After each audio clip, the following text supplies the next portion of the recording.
unang panahon, isang lalaking nagngangalang Dave C.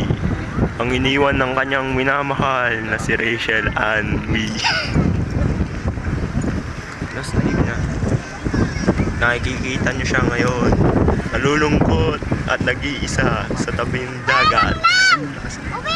Walang ibang iniisip kung hindi ang kanyang sinisinta. Rachel, Rachel, nasan ka na?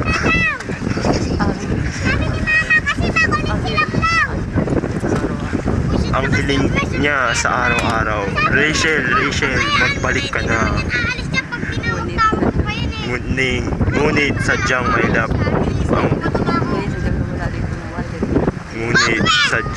mahilap ang tadhana sa kanya. Siya'y laging malas sa mga babae, laging bigo, laging sawi. Ayan siya, nakikita nyo siya ngayon, nag-iisa,